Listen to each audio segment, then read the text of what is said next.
Ja, einen wunderschönen guten Tag. Herzlich willkommen zu unserer Sondersendung. Wir haben einen großartigen Gast, nämlich Jared Leto von 30 Seconds to Mars. Jared, nice to have you here. Thanks so much. I appreciate it. Jared, we want to talk about the new album, about America, but we also want to talk about politics a little, about Trump, about yourself, about your style, about your Oscar. But mostly we want to talk about music, and this is what we do here in our radio station. So in these times, everything is going digital. Why do you think radio is still very important? I think radio is really special. I mean, I guess you have to look back at history a bit. You know, when the radio came out, I'm sure there were a lot of people who thought that no one would ever read a book again. And when the television came out, there were probably a lot of people who think, oh, we're never going to listen to the radio very much anymore.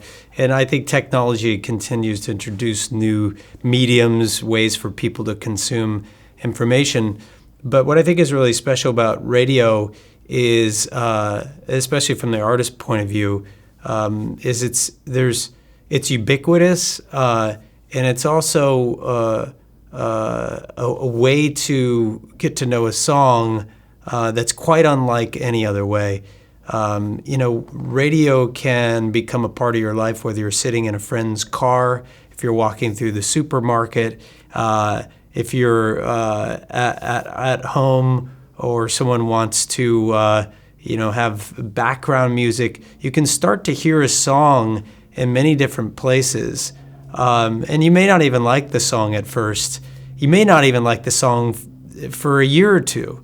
But when you hear that song again, it brings you back to a part of your life, and you realize that it's become a fabric of your life and part of the story of your life. And I think that radio is really special that way. It also provides an ability for all of us to feel connected. So when you turn on the radio in the car, you're part of a conversation, and I like that a lot. Also sagt gerade, Radio ist deshalb sehr wichtig, weil man überall einen Song mitbekommen kann. Egal ob im Supermarkt, im Auto oder zu Hause. Man kann überall diese Musik mitbekommen und quasi sie auch kennenlernen. Und das ist ihm ganz besonders wichtig. Und deshalb kann jeder Song, den man übers Radio hört, irgendwann auch wieder Teil des eigenen Lebens werden. Did you get anything what I just said? Ja. Ja? Can you speak German a little? Ja. Ja? More than ja? No. Great, that's good. Jared, we want to talk about your new album. Wir wollen über das neue Album America sprechen, zum allerersten Mal Nummer 1 in Deutschland. It's the first time you had a number 1 in Germany. Did you expect that this album is going to be so good?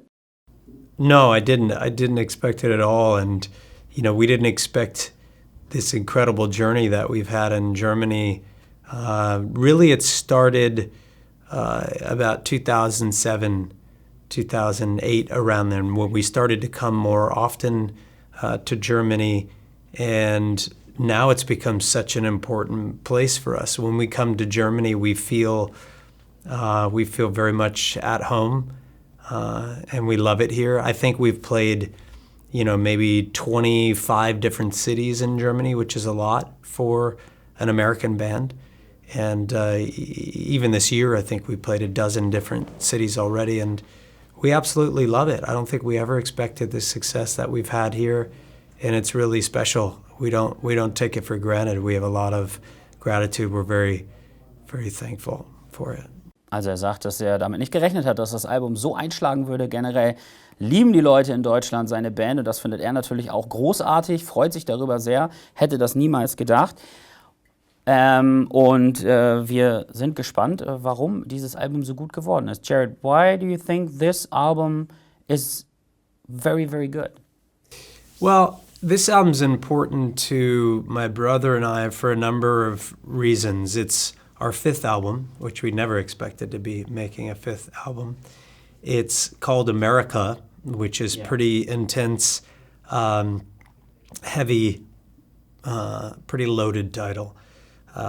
But it's a very important album because we spent 5 years of our lives working on it as well. But it's an album about the times that we're living in. It's an album not just about America, the country, but about the idea. And really that idea extends to the world.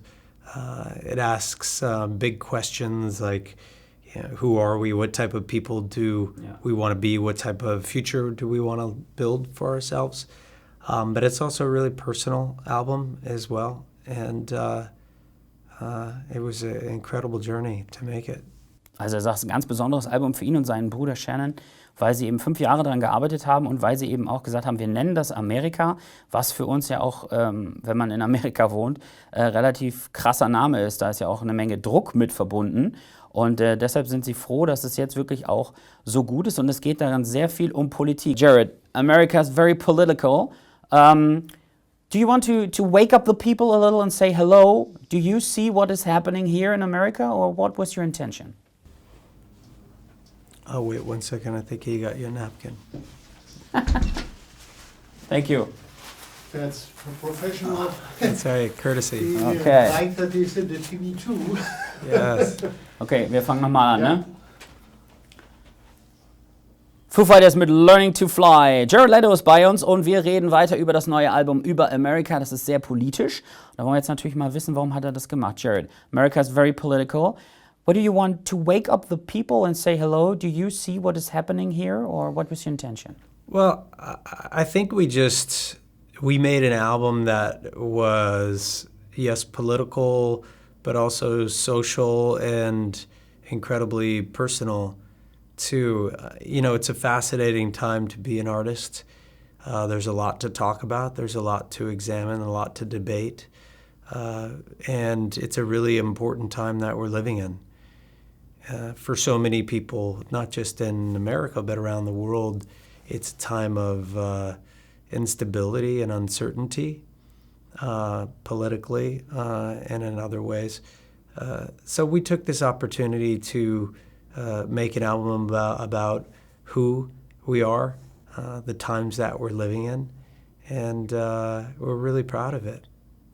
Also er sagt, es sind sehr instabile und sehr unsichere Zeiten, gerade politisch. Und deshalb haben sie gesagt, da muss man eben jetzt, wenn man Künstler ist, auch draufgehen. Und da muss man da eben auch sagen, worum es gerade geht. Und die Leute eben auch ein bisschen aufwecken und ihnen zeigen, was gerade passiert. Wenn ich jetzt Donald Trump wäre, was würde er zu mir sagen? If I were Donald Trump right now, what would you say to me? What would I say to you? It's a question I've asked other people many times. Throughout the making of the documentary that we have coming out pretty soon. We shot a film all over the country in America, in every state in the country, all 50 states in America on a single day, July 4th, which is our Independence Day. But we had cameras rolling and we created a portrait of our country. We also followed Donald Trump for the day.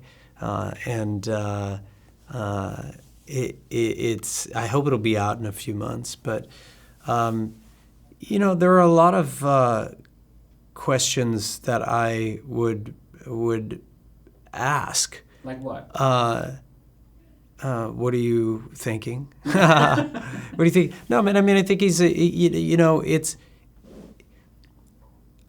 But I'm just not sure that, just out of personal interest, it would be, I'd be curious to hear his thoughts and to hear him explain some of his choices and decisions. But I don't have a great desire to do that. I mean, I think we kind of know a lot of what he's thinking.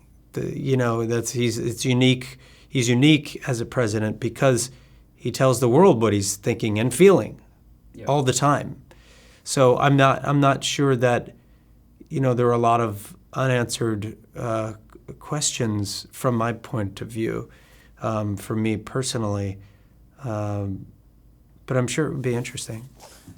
Also er sagt, wenn er eine Frage an Donald Trump stellen würde, dann wäre das, was denkst du dir eigentlich? Insgesamt sagt er aber auch, es ist eben ein ganz besonderer Präsident, weil man eigentlich alle seine Gedanken plötzlich kennt. Das war vorher nie so. Er teilt uns ja alles mit und das ist irgendwie Wahnsinn und verrückt. Und er hat eine Dokumentation gemacht zum Independence Day am 4. Juli in den USA, wo sie in allen Bundesstaaten waren und die Leute eben genau das gefragt haben und auch tatsächlich Donald Trump gefolgt sind und die wird demnächst ebenfalls auf den Markt kommen. Ich habe gehört, er soll auch ein ganz guter Imitator sein. I've heard you're really good Trump imitator. Is that correct? Me? Yes? No, false information. Okay, good. It's called fake news. Ja, great, alles klar. Ich glaube, das brauche ich nicht zu übersetzen, das haben Sie verstanden. Dann hören wir uns jetzt noch eine Runde 30 Seconds to Mars an und dann lernen wir die Stilikone Jared Leto ein bisschen besser kennen. Was heißt sein neuestes Tattoo? Wofür steht es überhaupt? Und was ist ein überzeugter Veganer zum Frühstück? 30 Seconds to Mars, here's Walk on Water. Great, okay. How we doing so far? Great. Nice.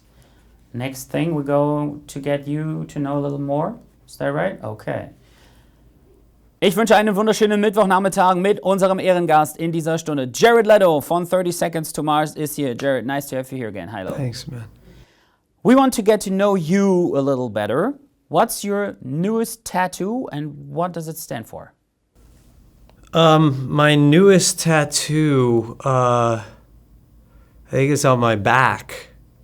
You know, I tend to get tattoos in places that you can't see very much because when I make films, you have to put makeup on your tattoos and it takes a long time. So if you start getting tattoos that are really, visible, you can put a shirt on and cover most of my tattoos. But it's just a pain in the ass to sit in the makeup chair for an extra hour to get your tattoos covered. Yeah. So that's slowed me down quite a bit with the tattoos. No facial tattoos or neck tattoos because of that reason.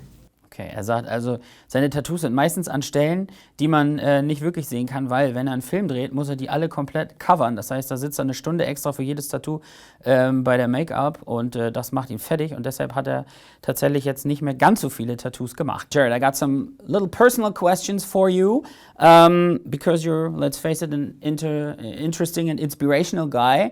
You ready? I'm ready. You're a vegan, right? No, I'm not. Oh, you're not? Not anymore. Okay, why not?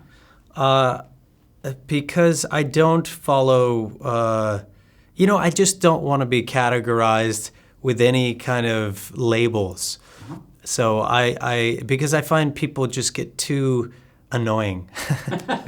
All right. So yes, I eat mostly plant-based diet all the time, and I back a lot of that thinking. But I don't subscribe to any group like that anymore. Okay, also er sagt, er ist kein Veganer mehr, weil er eben keine Lust hat, kategorisiert zu werden, in irgendeine Schublade gesteckt zu werden. Er möchte sich hauptsächlich gesund ernähren und wie das dann Ganze genannt ist, das ist auch egal. Nächste Frage. What's the first thing you look up on your smartphone in the morning? I usually look up, I try not to use my phone in the morning.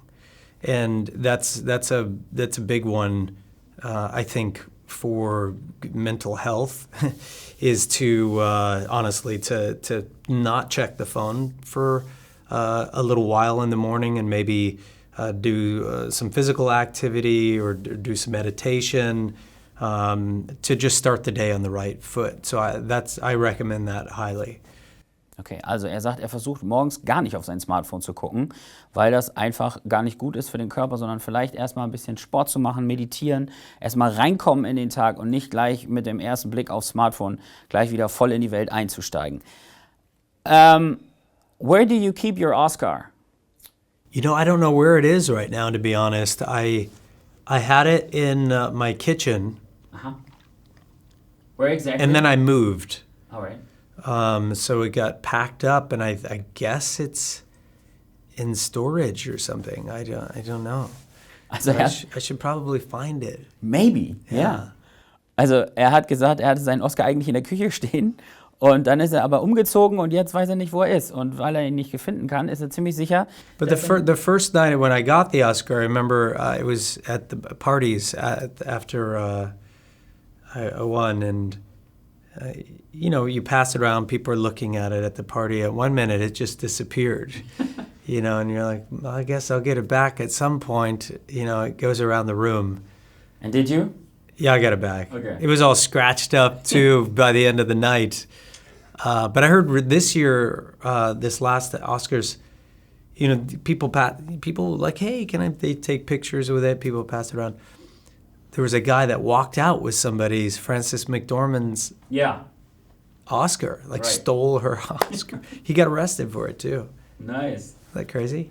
Also, er sagt, er hat auch damals bei den Oscars seinen rumgezeigt und hat ihn dann total zerkratzt wiedergekriegt. Und jetzt weiß er nicht, wo er ist. Wahrscheinlich in einem Lagerraum. Und er sollte ihn eigentlich mal finden gehen. Aber er ist froh, dass es ihm nicht so gegangen ist wie dieses Jahr.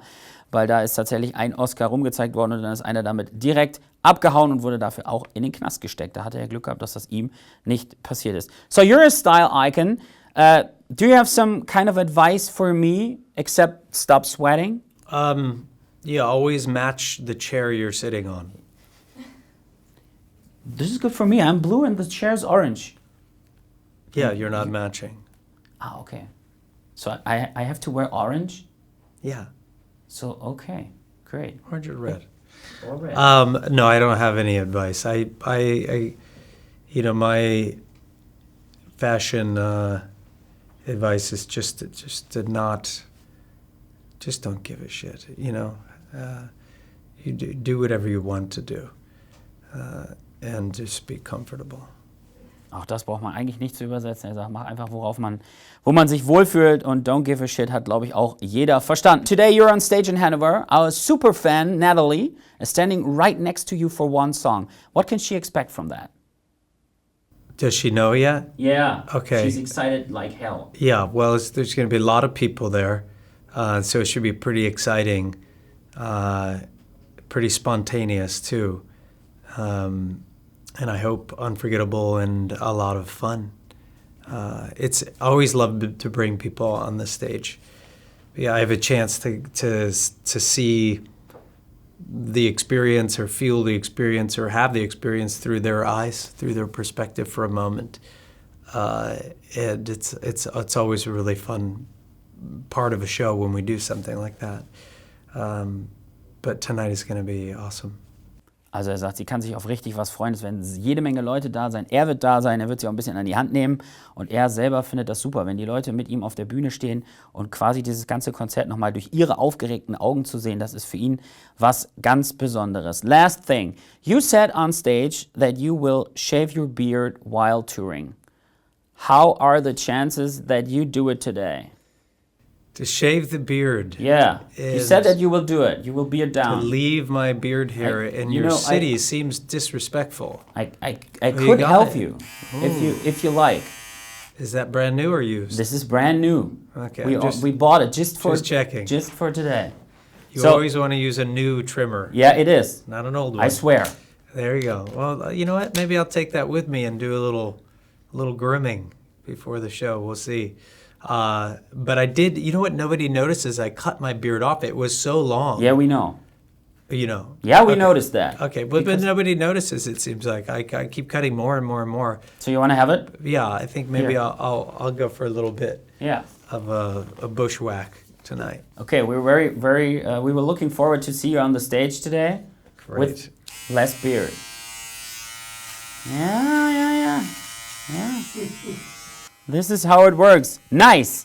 Okay, Jared Leto wird sich eventuell den Bart abrasieren heute Abend für die Show. Wir achten alle auf die Länge und sind sehr froh, dass er bei uns gewesen ist. Jared Leto, thank you very much Thank for you. being with us. Thanks for having me. I really appreciate it. Radio 21. Bester Rock and Pop.